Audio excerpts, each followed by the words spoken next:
Let's talk about what happened in New Jersey today and why it's kind of the exception that proves the rule when it comes to non-citizens registering to vote and voting. New Jersey's Governor Mikey Sherrill said today in a press conference that it was discovered that 6,600 non-citizens had accidentally registered to vote because of a glitch in the DMV's software system between 2023 and 2024 in New Jersey, and 400 of those non-citizens ended up voting. She also said that it was discovered in 2024 under the previous governor's administration. They fixed it, didn't tell anybody, and then they discovered this thing this week as they were phasing out the vendor that operated this machine that they used when people went to the DMV to do the things they needed to do and then also register to vote.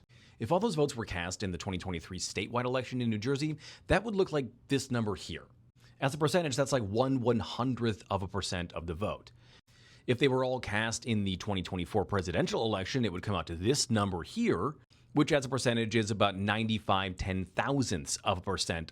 This incident might be the largest number of non-citizens registered to vote or voting that we've ever found in a single time, and it's still so small. Which means this really is kind of the exception that proves the rule that non-citizens, even when there are thousands of them on the voter rolls and hundreds of them that vote, just aren't voting in ways that could change an election. The argument you're about to hear now is that those 400 votes cancel out 400 actual American votes, and that's why we need the Save America Act, the restrictive proof of citizenship, proof of ID, no mail-in voting at the polls bill. That bill would actually likely do more to cancel out American votes than any non-citizen vote across the country right now, because 21.3 million Americans don't have access to their proof of citizenship documents. That means that they wouldn't be able to register to vote or to go to the ballot box, and that would definitely cancel out their votes. The other thing you're about to hear is that